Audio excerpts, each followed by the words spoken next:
The secret world of Arrietty seems very much returning to the form that films like Kiki and Totoro did. Except in this case, they take the idea of a very small story and literally make it a very small story.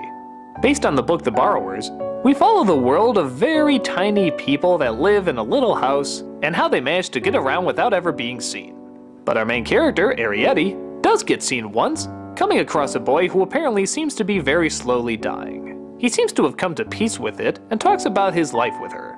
Over time, they find they have a lot in common, share a lot of their experiences, and form a very strong friendship.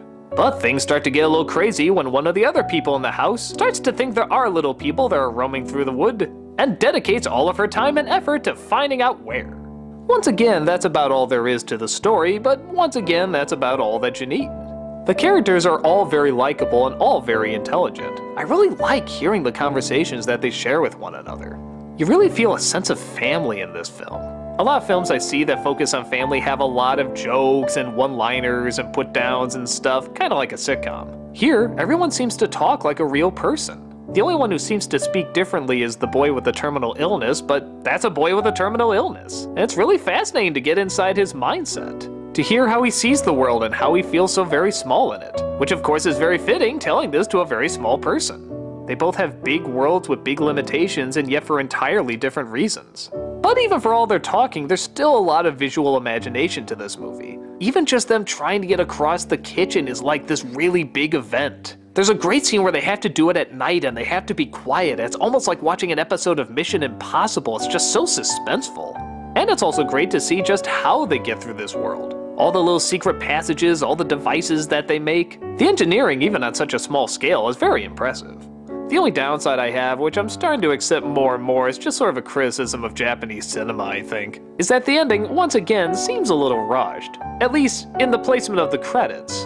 The movie seems to be building up to a proper epilogue, and then they just start showing the names of everybody that's in it. Doesn't that usually mean it's time to get up and time to walk away? I can't really focus on what they're showing me if I'm reading the people that worked on the film. And I really would have liked to have been totally engrossed in that and just watched that without a bunch of names flashing in front of me.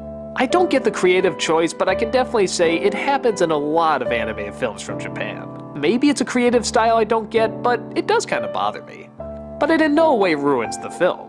This is a really charming, likable piece. It's not any huge epic, but at the same time you do really get sucked into a lot of their problems. You do kind of take a little bit of a gasp whenever they're about to be seen. You do kind of become fearful that they might get caught.